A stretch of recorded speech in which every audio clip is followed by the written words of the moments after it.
Hello students, आज हम बात करेंगे 12th कॉमर्स के सब्जेक्ट अकाउंट्स की। चैप्टर नेम है रिटायरमेंट ऑफ ए पार्टनर और जिस न्यूमेरिकल क्वेश्चन को आपके साथ डिस्कस करूंगा वो न्यूमेरिकल क्वेश्चन है सबसे पहले क्वेश्चन नंबर 30। तो 30 पर फोकस कीजिएगा।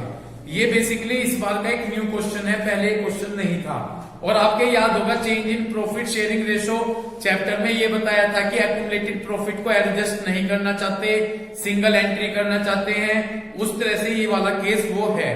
पढ़िएगा, ABC 3 पार्टनर्स दिए गए हैं जिनका प्रॉफिट और लॉस रेशो 3:2:1 है। C रिटायर हुआ।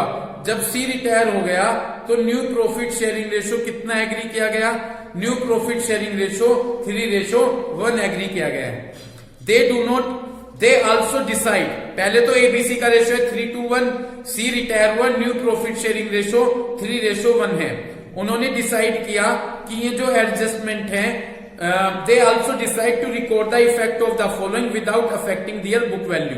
उन्होंने डिसाइड किया कि वो इस तरह से इन्हें रिकॉर्ड करेंगे जिससे बुक वैल्यू पर इनका कोई प्रभाव ना पड़े। जर्नल रिजर्व है, P&L है।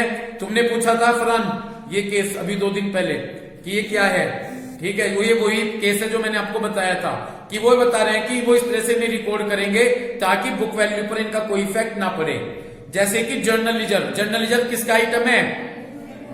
एक्यूमुलेटेड प्रॉफिट का। P&L किसका आइटम है? यदि कुछ ना कहें तो क्रेडिट है ये, तो P&L क्रेडिट एक्यूमुलेटेड प्रॉफिट का आइटम है। और advertisement suspense account accumulated loss का आइटम है। ठीक है, आपसे कहा गया है कि आपको एक सिंगल एडजस्टिंग एंट्री करनी है। क्या एंट्री करनी है? सिंगल एडजस्टिंग एंट्री करनी है। तो क्वेश्चन स्टार्ट करूं, क्वेश्चन नंबर 30। तो सबसे पहले मैं क्वेश्चन नंबर 30 लिखता हूं। अब देखिए आप इस क्वेश्चन को कैसे सोल्व करेंगे। सबसे पहले आपने ABC का रेशो लिख लिया। ABC क्या रेशो है? ABC का 3:2:1। कितनी बात आपकी क्लियर हो गई? ठीक। कौन रिटायर हुआ है? C रिटायर हो गया। जब C रिटायर हो गया तो C के जाने के बाद कौन बचा? AB बचा। AB का क्या रेशो है?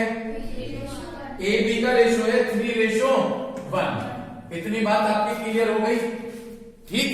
अब देखिएगा हम यहां पर गेनिंग रेशो का फॉर्मूला ये देखेंगे कि पार्टनर को सेक्रीफाइस हुआ है या गेन हुआ है। जैसे पिछले चैप्टर में मैंने आपको बताया था कि एक न्यू पार्टनर को हमेशा गेन होगा, तो यहां पर एक जो रिटायर पार्टनर है उसे हमेशा सेक्रीफाइस होगा।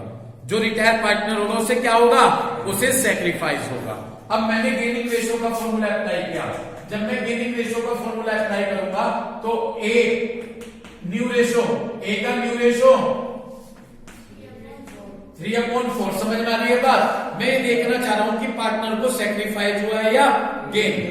A = 3/4 minus new ratio 3/6।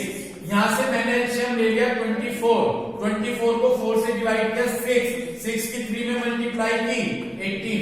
यहां 24 को डिवाइड किया 4 की 3 में मल्टीप्लाई 12। तो ये 6/24 आ गया। कितना आया जी? 6/24। इतनी बात आपकी क्लियर हो गई? क्लियर है? उसके बाद B का न्यू रेशो 1/4 माइनस B का ओल्ड रेशो 2/6। यहां से 24 आ गया। 24 को 4 से 6 माइनस यहां से 24 को किससे डिवाइड किया? 6। तो यहां पर कितना आ गया? हाँ बिल्कुल 8। ठीक। तो 2 अब ये तो आया था गेनिंग रेशो का फॉर्मूला था, ये तो गेन आ गया था। ये आ गया 2/24। ये क्या आया? सेक्रीफाइस। इतनी बात आपकी क्लियर हो गई? क्योंकि माइनस में आया, मैंने गेनिंग का फॉर्मूला अप्लाई किया, प्लस में आया तो गेनिंग, माइनस में आया तो सेक्रीफाइस। पहले वाला प्लस में था गेनिंग, ये माइनस में है सेक्रीफाइस। और जो C रिटायर हुआ है जी, जो C क्या हुआ है? रिटायर हुआ है, उसको तो हमेशा क्या होगा? सेक्रीफाइस। तो उसका रेशो देख लो 1/6। उसका कितना हो गया? 1/6। अब देखिएगा मैं किस तरह करूंगा। ये कैलकुलेशन क्लियर हो गई? वे 3 आइटम दे रहे हैं, उनको इस तरह से रिकॉर्ड करना चाहते हैं ताकि बुक वैल्यू पर इनका कोई इफेक्ट ना पड़े और उसकी एडजस्टमेंट एंट्री करना चाहते हैं। तो एक काम कीजिएगा, जर्नल रिजर्व किसका आइटम है? कितनी अमाउंट है? 1 लाख, ओके, प्लस दूसरा आइटम P&L किसका आइटम है? एक्यूमुलेटेड प्रॉफिट का, ओके। उसके बाद दोनों का टोटल कर लीजिए 1,45,000 माइनस कर दीजिए एक्यूमुलेटेड लॉस। और अगर ये समझ में आ रहा होगा तो वो उसके समझ में आ रहा होगा जिसने change in profit sharing ratio में क्वेश्चन किया है। इस वीडियो को बनाने के बाद दिखा दूंगा वो क्वेश्चन, बिल्कुल सेम ऐसे ही क्वेश्चन है वहां पर। माइनस कर दीजिएगा एक्यूमुलेटेड लॉस का आइटम, एडवर्टाइजमेंट सस्पेंस अकाउंट, ठीक है जी। कितना दिया गया? 25,000। तो 145 से 25 गए, 1,20,000 रुपीज, ये हमारी अमाउंट बच गई। समझ गए? अब हमें क्या करना है, तीनों के इंडिविजुअल में इनकी मल्टीप्लाई करके शेयर निकाल देना है। ए शेयर इक्वल टू 1,20,000 मल्टीप्लाई 6/24। तो जब आप ये मल्टीप्लाई करोगे 24 से 5,000 बार कट जाएगा, 5,000 की 6 में multiply 30,000। B share equal to, B का शेयर निकालेंगे 120 मल्टीप्लाई बी का शेयर 2/24, 10,000 आ जाएगा, ओके। और सी इक्वल टू 120 मल्टीप्लाई 1/6, तो ये 20,000 आ जाएगा। कितना आ जाएगा? 20,000 रुपीज आ जाएगा। इतनी बात क्लियर हो गई। जर्नल एंट्री मैं बोल रहा हूं कॉपी पर बना लीजिए। इसकी जर्नल एंट्री मैं आपको बता रहा हूं, कॉपी पर बना लीजिए, ठीक है जी। जी, इसकी मैं आपको जर्नल एंट्री बता रहा हूं, वो आप कॉपी पर खुद से बनाइएगा। किसको डेबिट बता रखा है करने के लिए? गेन। तो जो गेन है उसको डेबिट कर दीजिए। एंट्री बनेगी A capital account debit, okay. Gain को डेबिट और सेक्रीफाइस को क्रेडिट। कौन सेक्रीफाइस है? तो एंट्री बनेगी A capital account debit to B capital to C capital. ये हमारी एंट्री बनकर तैयार हो गई। ये हमारा क्वेश्चन था, इसके अमाउंट को फिल कर लीजिए। तो एंट्री बनकर तैयार हुई क्या? A capital account debit to B capital to C capital, okay. A में कितनी अमाउंट फिल करेंगे? ए में 30,000, ओके। ए में 30, बी में 10 और सी में 20। कोई दिक्कत? ठीक है जी। इसके बाद ये हमारा क्वेश्चन हो गया 31, तो खुद से कीजिएगा। 29 पर फोकस कीजिए। 29 क्वेश्चन की जर्नल एंट्री मैं आपको बोलता चलूंगा, खुद से कीजिएगा, है ना? ठीक। Question number 29। लेकिन एक काम कीजिए, इस क्वेश्चन को करने से पहले, ठीक, मैं अपने फिर बोर्ड पर स्पेस देखूंगा, मैं आपको कैपिटल अकाउंट का फॉर्मेट बनवा देता हूं, ठीक है? पहले वो सुनिएगा। अब आगे क्वेश्चन आएंगे हमारे रिवैल्यूएशन अकाउंट बनाने के और कैपिटल अकाउंट बनाने के। रिवैल्यूएशन मैंने आपको पूरा फॉर्मेट सिखा रखा है बस, लेकिन इस चैप्टर में याद रखना है कि जो प्रॉफिट और लॉस होगा वो ऑल पार्टनर ओल्ड रेशो में डिस्ट्रीब्यूट होगा। जो रिवैल्यूएशन का प्रॉफिट और लॉस डिस्ट्रीब्यूट होगा सभी पार्टनर्स में डिस्ट्रीब्यूट होगा और उनके ओल्ड रेशो में डिस्ट्रीब्यूट होगा। समझ गए क्या? समझ गए? तो जो हमारा प्रॉफिट डिस्ट्रीब्यूट होगा, प्रॉफिट और लॉस, वो सभी पार्टनर्स में डिस्ट्रीब्यूट होगा। एक तो बात ये रिवैल्यूएशन की सुन लीजिए। फॉर्मेट मुझे उम्मीद है मैंने बहुत अच्छी तरीके से आपको समझा दिया है, वो खुद से बना लीजिएगा। लेकिन प्रॉफिट और लॉस याद रखिएगा सभी पार्टनर्स में ओल्ड रेशो में डिस्ट्रीब्यूट होगा, ओके। इसके बाद मैं आपको जैसे थर्ड चैप्टर में कैपिटल का फॉर्मेट बनवाया था, ऐसे ही मैं यहां पर आपको इस चैप्टर का कैपिटल अकाउंट का फॉर्मेट समझा रहा हूं, ओके। सपोज कीजिए एबीसी 3 पार्टनर्स हैं और सी रिटायर हुआ है। एबीसी 3 पार्टनर और कौन रिटायर हुआ है? सी। देखिएगा ये कैपिटल अकाउंट का फॉर्मेट मैंने यहां पर लिखा कैपिटल अकाउंट, ठीक। ये मैंने फॉर्मेट ड्रॉ कर लिया। पर्टिकुलर, ठीक है, थोड़ा सा पर्टिकुलर का पूरा बना लीजिए। पर्टिकुलर ए, बी और सी। पर्टिकुलर ए, बी और सी। थोड़ा सा और पूरा बना लीजिए। पर्टिकुलर ए, बी एंड सी। ये मेरा फॉर्मेट है कैपिटल अकाउंट का, ए, बी और सी, ठीक है, खड़े हो जाओ। फॉर्मेट सुनाओ, थर्ड एडमिशन ऑफ पार्टनर जी, जो मैंने फॉर्मेट बनवाया था वो सुनाओ, बताओ। आए नहीं थे तुम तो, कभी आते ही नहीं। ठीक है, पर्टिकुलर एबीसी, पर्टिकुलर एबीसी, ध्यान से सुनिएगा फॉर्मेट। यहां पर कौन रिटायर है? सी। सबसे पहले जब हम कैपिटल बनाएंगे तो तीनों की कैपिटल लिखेंगे। पिछले चैप्टर में क्या था, केवल ओल्ड पार्टनर की लिखते थे और न्यू लेकर आ रहा था। लेकिन जब आप यहाँ कैपिटल अकाउंट बनाओगे तो तीनों की कैपिटल लिखिएगा सबसे पहले, बाय बैलेंस ब्रोट डाउन। तीनों का बनेगा चाहे रिटायर भी हो, बाय बैलेंस ब्रोट डाउन। ठीक है, ए बी सी बाय, ठीक है, क्लियर हो गया। सबसे पहले बाय बैलेंस ब्रोट डाउन और तीनों की कैपिटल लिख दीजिएगा। पहले स्टेप में कोई दिक्कत?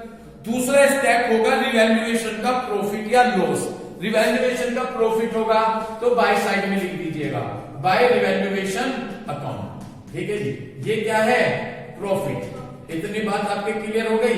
ये क्या है? प्रॉफिट। समझ गए? और मैंने सभी में इसलिए लगाया क्योंकि यहां रिवैल्यूएशन का प्रॉफिट सभी पार्टनर्स में डिस्ट्रीब्यूट होगा। लॉस होगा तो डेबिट साइड में लिख दीजिए, to revaluation account. Okay, bracket में लॉस। पहले दो स्टेप में कोई दिक्कत? तो पहले तो सबसे पहले आपने तीनों की कैपिटल लिख दी, by balance brought down A B C, तीनों में कैपिटल लिख दी। सेकंड स्टेप, प्रॉफिट होगा तो क्रेडिट साइड में लिख दीजिए, बाय रिवैल्यूएशन अपॉन प्रॉफिट। और लॉस होगा तो डेबिट साइड में लिख दीजिए, टू रिवैल्यूएशन अपॉन लॉस। कोई दिक्कत? तुम्हारे से क्वेश्चन मनस्वी, पिछले चैप्टर में इसके बाद क्या स्टेप था एडमिशन ऑफ ए पार्टनर में? यस, गुडविल एफपीआर, बिल्कुल उसी की तरह ही यहां पर भी। अब इतने स्टेप करने के बाद दो गुडविल होंगी, एक तो गुडविल एफपीआर होगी और एक रिटायर पार्टनर की गुडविल होगी। सबसे पहले मैं गुडविल एफपीआर कहां बताया था? Debit side. तो मैंने यहां पर लिख दिया टू गुडविल। यहां पर जो गुडविल एफपीआर होगी वो सभी की एंट्री बता रखी। खड़े हो जाओ। देखो, मैं आपके लिए कोई गलत शब्द नहीं बोलना चाहता, प्लीज। हाँ, जो आप एक्टिविटी कर रहे प्लीज आप खुद समझ जाओ और बैठ जाओ। ठीक है ना मुझे आपको कुछ कहना, समझ जाओ, आगे सरकत मत करना। बाय रिवैल्यूएशन अकाउंट, इतनी बात क्लियर हो गई?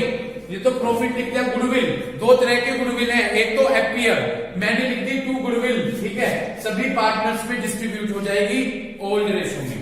क्लियर हो गई बात? उसके बाद न्यू पार्टनर की गुडविल, ये समझना है स्टेप।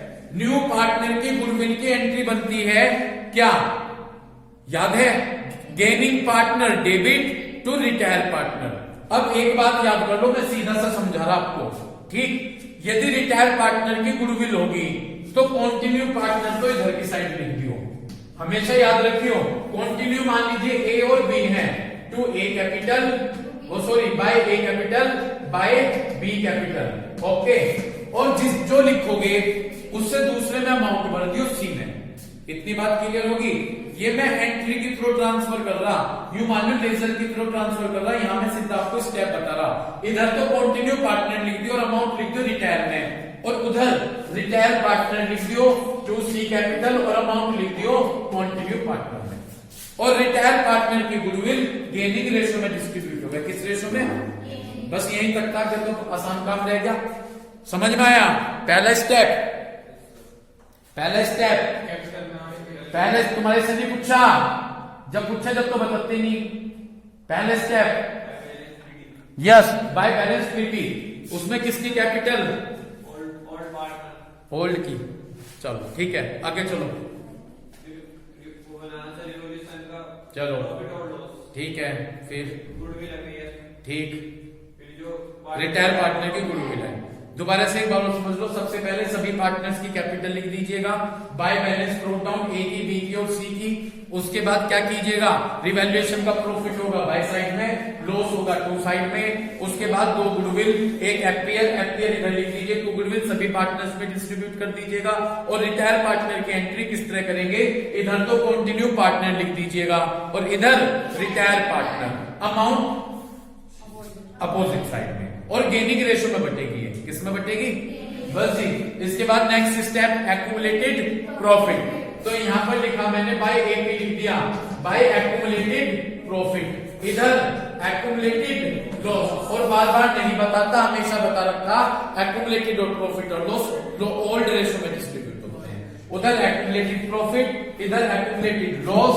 इसके बाद लास्ट स्टेप असेट्स। यदि किसी पार्टनर ने असेट्स ले रखी है, assets taken by any partner, ठीक है जी, assets taken by any partner. और लास्ट में यहां पर 2 स्टेप ध्यान से सुनिएगा, बस 2 स्टेप सिंपल से हैं। पहले यहां तक कोई दिक्कत है क्या? पिछले इस चैप्टर में क्या डिफरेंस मिला? बस केवल यहां पर रिटायर पार्टनर के गुडविल में डिफरेंस है, और सारा यहां तक एज इट इज वही है, और बस ये सभी में डिस्ट्रीब्यूट होंगी। क्लियर? इसके बाद जो रिटायर हो रहा, रिटायर कौन हो रहा? उसका जो, जैसे यहां पर कैपिटल का टोटल कर लिया, ए और बी के लिए तो यहां पर लिख देंगे टू बैलेंस। ए बी के लिए क्या लिख देंगे? टोटल लगाएंगे, और ए बी का तो ले जाएंगे बैलेंस में। लेकिन जो रिटायर हो रहा उसका 2 तरीके से सेटलमेंट होता है। या तो रिटायर पार्टनर का जितना पैसा बैठेगा उसे कैश पे कर देंगे, या उसके लोन अकाउंट में ट्रांसफर कर देंगे, उसके लोन में ट्रांसफर कर देंगे। किस में ट्रांसफर कर देंगे? लोन में। ठीक है, तो यदि रिटायर पार्टनर को कैश पेमेंट हो रहा तो लिखोगे यहां पे टू कैश अकाउंट। जो सी का इधर का टोटल आएगा उसे किस में लिख देना? अगर कैश होगा तो कैश में, और अगर लोन में है तो लिख देंगे टू सी लोन अकाउंट। ठीक है जी, इतनी बात ये आपने करना है, बस ये आपका कैपिटल अकाउंट का फॉर्मेट है। इतनी बात क्लियर होगी? तो रिटायर पार्टनर का पेमेंट किस तरह से करोगे? 2 तरीके से सेटलमेंट होगा, या तो उसका कैश पेमेंट हो जाएगा या लोन में ट्रांसफर होगा। यदि कुछ नहीं कह रखा तो लोन, और कैश होगा तो बता दिया जाएगा कि कैश के थ्रू पेमेंट होगा। यदि कुछ नहीं कह रखा तो लोन में ट्रांसफर कर देंगे। कोई दिक्कत है क्या फॉर्मेट में? कर लोगे? इस फॉर्मेट को अच्छे से क्लियर कर लियो। ठीक, आ जाओ क्वेश्चन नंबर, अब आपका क्वेश्चन नंबर है 29। बस फिर इसके बाद कल से बड़े क्वेश्चन स्टार्ट करेंगे। ठीक है भाई, क्वेश्चन नंबर 29 पढ़िएगा। ए बी सी 3 पार्टनर दिए गए हैं जिनका प्रॉफिट और लॉस रेशो क्या है? 2:2:1। ए रिटायर हुआ, जब ए रिटायर हुआ तो न्यू रेशो दिया है बी और सी का 3:2। जर्नल एंट्री करनी है, केस दे रखे हैं। पहला केस WCR, WCR किस टाइप का है? प्रॉफिट का। WCR था 1,20,000 और क्लेम था 1,50,000 का। आपने तो WCR बना के रखा था कि 1,20 का WCR बना ले। देने कितने पड़ गए? 1,50, तो 30,000 का लॉस हो गया। वो लॉस कौन से अकाउंट से? रिवैल्यूएशन अकाउंट से चार्ज करेंगे। किससे चार्ज करेंगे? बनाओ पहली एंट्री। मैं बोल रहा हूं एंट्री फर्स्ट अपने आप बनाइएगा। बोलूं? First entry WCR account debit, WCR account debit. सारी कितना है भाई WCR? लिख दीजिए 120। 1 मिनट रुक जाओ, कितना देना पड़ गया? 30 का लॉस हो गया, लॉस को डेबिट करेंगे। रिवैल्यूएशन अकाउंट डेबिट, तो एंट्री बनी WCR account debit, revaluation account debit. To provision for WCR, जो देने पड़ जाते हैं उसे लिखते हैं टू प्रोविजन फॉर WCR 1,50,000। ये आपकी पहली एंट्री हुई, लेकिन इसमें एक एंट्री और बनेगी लॉस की। वेरी गुड, लॉस की एंट्री बनेगी। इतनी बात क्लियर हो गई? तो पहली एंट्री क्या बनी? 1,20, रिवैल्यूएशन अकाउंट 30 और टू प्रोविजन फॉर WCR 150। ये जो लॉस है कितने का? 30 का। इसे इस 30 के लॉस को पार्टनर्स में डिस्ट्रीब्यूट करो। 1 मिनट, लॉस है तो पार्टनर्स को डेबिट कर दीजिएगा। पार्टनर्स तीनों, सभी पार्टनर्स कौन है? सभी लिख दीजिए। A capital account debit, B capital account debit, C capital account debit. A capital account debit, B capital account debit, C capital account debit to revaluation. Okay, तो रिवैल्यूएशन में तो 30,000 भर दीजिए जो लॉस है। उस 30 को जो ओल्ड रेशो है, क्या है ओल्ड रेशो? ठीक, 30 2 2 4 5 12,000 12,000 6,000 12,000 12,000 एंड 6,000। पहला केस कोई ज्यादा प्रॉब्लम वाला तो नहीं है, पहला केस क्लियर। अगले केस पर फोकस कीजिए। बी केस, आईएफआर इसलिए बनाते हैं कहीं इन्वेस्टमेंट पर पैसा कम ना हो जाए, घट ना जाए, उस लॉस को कवर करने के लिए बनाया जाता है। आईएफआर है 40,000। आईएफआर क्या है? 40,000। ठीक, आईएफआर क्या है? 40,000। और उसके बाद इन्वेस्टमेंट की मार्केट वैल्यू कितनी है? 1 लाख। और जी मेरी बात सुनिएगा, इन्वेस्टमेंट है 40,000 रुपए के, आईएफआर है 40 के, इन्वेस्टमेंट की मार्केट वैल्यू 1 लाख। और कितने दे रखे हैं? यानी बुक में तो है 85,000, बुक में तो है 85, ठीक, बुक में तो है 85, समझ रहे हैं क्या? और मार्केट में उनकी वैल्यू बढ़ गए तो कितनी एंट्री बनाएंगे? 3। ठीक है जी, 1 मिनट हो गया। अब इस केस को यहीं पर रोक देंगे। हाँ भाई, खड़े हो जाइए, फरहान खड़े हो जाओ। आपने क्वेश्चन पूछा था कॉन्टिजेंसी रिजर्व, मैंने आपकी बुद्धि, आपकी नॉलेज को चेक करने के लिए वो बताया नहीं था, ठीक है, कि आप क्या जवाब देते हैं। अब आपको जवाब देता हूं मैं, इसलिए रोका हुआ था। मैंने कहा आप बता देंगे सही। यस, आपको पता है कॉन्टिजेंसी रिजर्व क्या होता है। 11th की यदि स्टडी आप ठीक करेंगे तो आपको बता दूं, मैंने रोक लिया था क्वेश्चन जब आपका, देखता हूं मैंने कहा क्या जवाब देते हैं। ठीक, 11th की बुक की स्टडी जब आप करेंगे, वहां पर प्रोविजन और रिजर्व चैप्टर है। उस प्रोविजन और रिजर्व में टॉपिक है जनरल रिजर्व। ठीक, उस जनरल रिजर्व में दिया गया है कि जनरल रिजर्व को फ्री रिजर्व भी कहते हैं और कॉन्टिजेंसी रिजर्व भी कहते हैं। जो अनएक्सपेक्टेड प्रॉब्लम डेज, जो कि प्रॉब्लम के दिन होते हैं बिजनेस में, उन दिनों के लिए बनाया जाता है तो बिजनेस में बहुत ज्यादा प्रॉब्लम होती है। समझ गए? आपका जवाब है कॉन्टिजेंसी रिजर्व को जनरल रिजर्व कहते हैं। क्लियर? 11th की बुक खोल लीजिएगा। मैंने सोचा था बता दोगे अगर आप अच्छा पढ़े हो।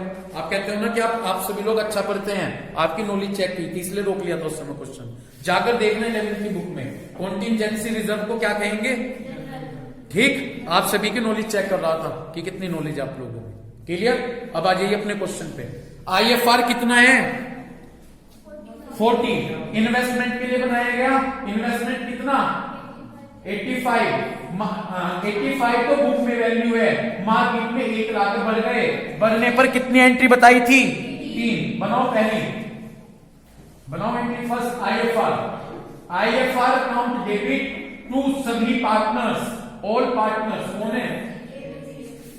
IFR account debit to all partners, तो क्या एंट्री बनेगी? IFR account debit to all partner, all partner कौन कौन है? ABC। तो IFR account debit to A capital, to B capital, to C capital. 40,000 को 2 1 में बांट दो, 2 2 4 और 1 5, 16 16 8, 16,000 और 8,000। ओके, 16,000 और 8,000। कोई दिक्कत? ठीक, सेकंड एंट्री बढ़ेगी जो इन्वेस्टमेंट के पैसे भरे। कितने भरे इन्वेस्टमेंट के पैसे? 15। तो एंट्री बनेगी investment account debit to revaluation. Second entry बनेगी investment account debit to revaluation. 15,000 जितने से इन्वेस्टमेंट बढ़ गया। ओके, 15,000, यहां तक कोई दिक्कत? और तीसरी एंट्री है जो 15,000 बढ़े हमारे लिए प्रॉफिट है, इस प्रॉफिट को पार्टनर्स में डिस्ट्रीब्यूट करेंगे। प्रॉफिट है तो पार्टनर्स को क्रेडिट कर देंगे, तो एंट्री बनेगी रिवैल्यूएशन अकाउंट डेबिट टू तीनों कौन? Revaluation account debit to A capital, to B capital, to C capital. Okay, revaluation account debit to A capital, to B capital, to C capital. Revaluation में तो 15,000 भरिएगा, इस 15,000 को 2 2 1 में बांट दीजिए। 5 5 के 6 6 और 3, 6,000 और 3,000। इतनी बात क्लियर हो गई? 6,000 और 3,000। कोई दिक्कत? तो इस तरह से ये हमने अपना क्वेश्चन सोल्व किया जो कि WCR और आईएफआर से रिलेटेड था। ओके, तो आज हम यहीं तक करेंगे। कल हम इस चैप्टर के जो लॉन्ग क्वेश्चंस हैं वो स्टार्ट करेंगे। ये थे इस चैप्टर के एक्युमुलेटेड प्रॉफिट और लॉस से रिलेटेड आइटम। तो उम्मीद करता हूं वीडियो देखकर आप इन कंसेप्ट को और कैपिटल अकाउंट के फॉर्मेट को अच्छे से क्लियर करेंगे। Thank you.